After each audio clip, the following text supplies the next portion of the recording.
ton souffle. Chers frères et sœurs en Christ, bonjour. Soyez les bienvenus à la 72e édition de l'Instant Biblique. Moment de partage proposé par l'Église protestante unie de la Somme, où nous, paroissiens, partageons avec vous notre lecture de passages de la Bible qui nous accompagnent, qui nous marquent, qui nous soutiennent. Je suis Derek et je suis très heureux aujourd'hui de partager avec vous ma lecture d'un passage de l'Épître aux Colossiens, chapitre 3, versets 1 à 9. Je vous les lis. Si donc vous êtes ressuscités avec Christ, cherchez les choses d'en haut, où Christ est assis à la droite de Dieu. Attachez-vous aux réalités d'en haut et non à celles qui sont sur la terre. En effet, vous avez connu la mort et votre vie est cachée avec Christ en Dieu. Quand Christ, notre vie, apparaîtra, alors vous apparaîtrez aussi avec lui dans la gloire. Faites donc mourir en vous ce qui est terrestre, l'immoralité sexuelle, l'impureté, les passions, les mauvais désirs et la soif de posséder, qui est une idolâtrie. C'est à cause de cela que la colère de Dieu vient sur les hommes rebelles.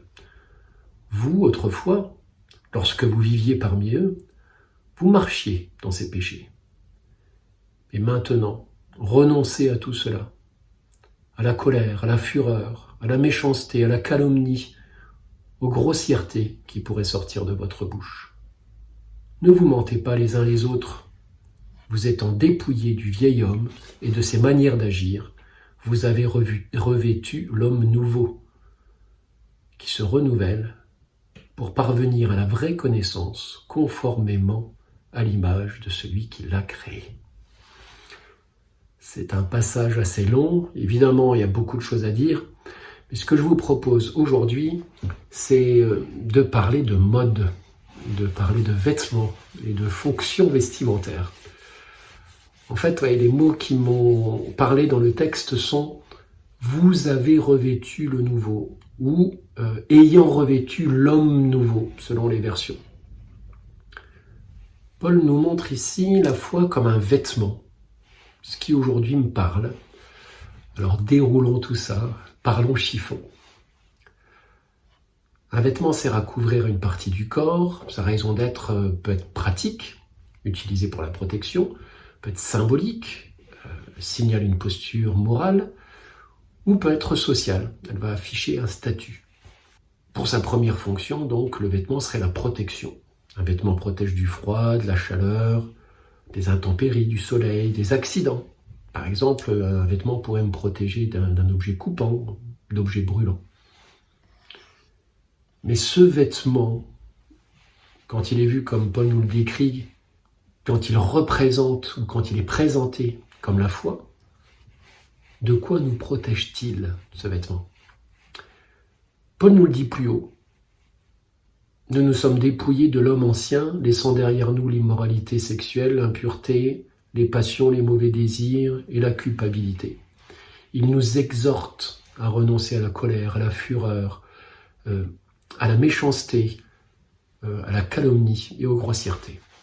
En effet, même si la foi est comme un gilet pare-balles qui peut me protéger d'un tir, est-ce que pour autant je dois me mettre devant un tireur et me laisser cribler de balles ?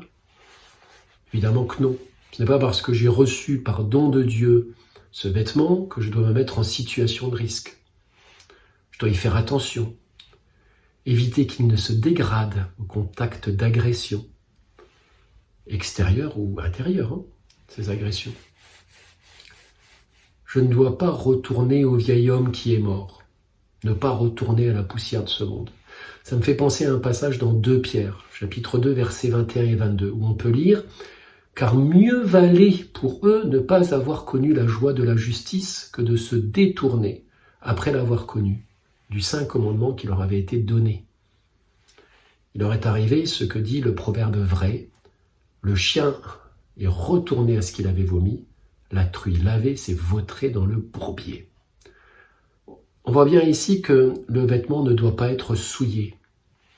C'est même considéré comme si c'était pire que d'être dans le péché en ayant ce vêtement, que d'être dans le péché sans avoir ce vêtement.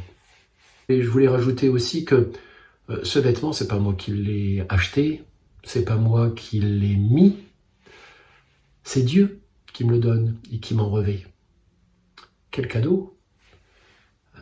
Nous ne pouvons être plus que dans un moment de gratitude. Et cette gratitude où la place pour la tristesse de ce monde n'existe pas. On est toujours heureux dans la gratitude. Paul nous dit encore qu'il faut nous dépouiller. Ne peut-on pas y voir aussi un parallèle avec le fait que nous nous déshabillons pour passer d'un vêtement à un autre? D'ailleurs, souvent, entre l'un et l'autre vêtement, nous nous lavons d'une journée à l'autre, par exemple. Quand il s'agit de foi, se déshabiller pour recevoir ce nouveau vêtement, c'est se retrouver nu devant Dieu. Admettre, confesser totalement, ne rien cacher, ne rien prétendre. C'est ce moment qu'on appelle la repentance, par exemple, où je demande pardon, et je m'engage à ne pas recommencer, une fois que j'ai mis ce vêtement. En fait, ce vêtement sera d'autant mieux ajusté à mon corps que j'aurai rien en dessous. Donc il faut vraiment que je me dénude totalement. Et il sera d'autant plus confortable que je me serai lavé. Et pour la foi, il s'agit d'être lavé de tout péché que nous avons avoué. Paul nous demande donc d'être sans filtre devant Dieu, totalement nus et honnêtes. Le vêtement de la foi nous ira d'autant mieux. Tout à l'heure, on disait que le vêtement peut aussi avoir une raison d'être social. Mon vêtement de chrétien se voit. Il me donne un rôle dans la société.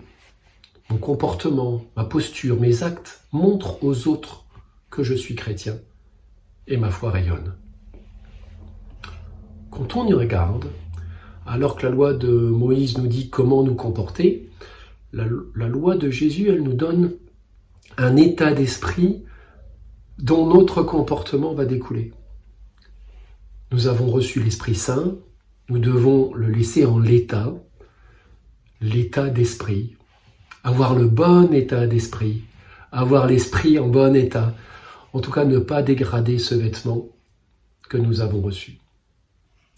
Et Paul de nous conseiller de nous revêtir de miséricorde, de bonté, d'humilité, de douceur, de patience, de nous supporter les uns les autres, de nous pardonner réciproquement.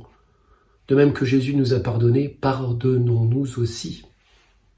Et par-dessus toutes ces choses, revêtons-nous de la charité, qui est le lien de la perfection.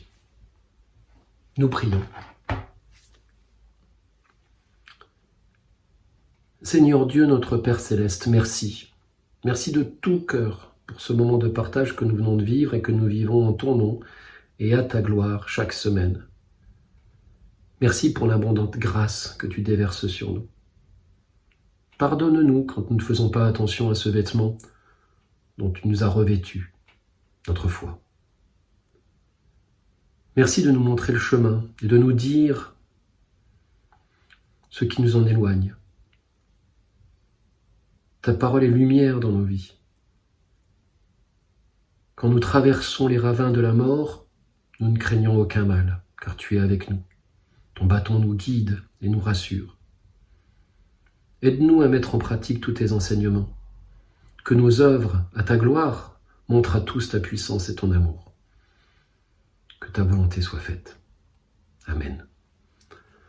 Merci encore pour ce moment de partage. Nous nous quittons avec le cantique 47-24 dans Alléluia. Mon Dieu est si bon. Bonne semaine dans la paix de notre Seigneur et Sauveur Jésus-Christ. Au revoir.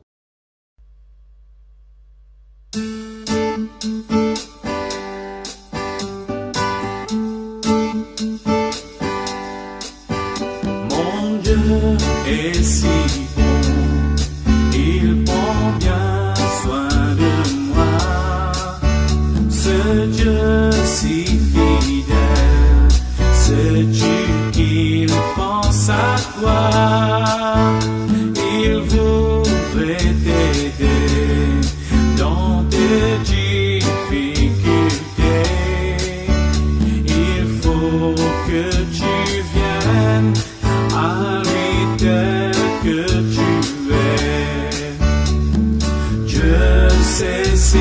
bien ce qui te semble lourd, qui te fait mal, te trouble chaque jour. Il connaît tes besoins, ta peur du lendemain. Avec mon Dieu, tu sais tout ira bien. Il vit à jamais, c'est un Dieu tout-puissant. Il te répondra, viens à lui simplement. Quand tout semble noir, triste, désespéré, sais-tu que là-haut, tu n'es pas oublié. Dieu sait si bien ce qui te semble lourd, qui te fait mal, te trouble chaque jour. Il connaît tes besoins, ta peur du lendemain.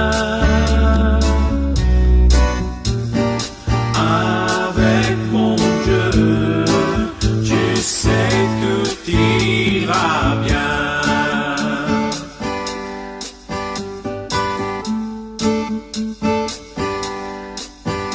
Mon Dieu t'aidera, il conduira tes pas. Si tu veux marcher, déplier à sa loi, alors ne crains plus, tu peux compter sur lui.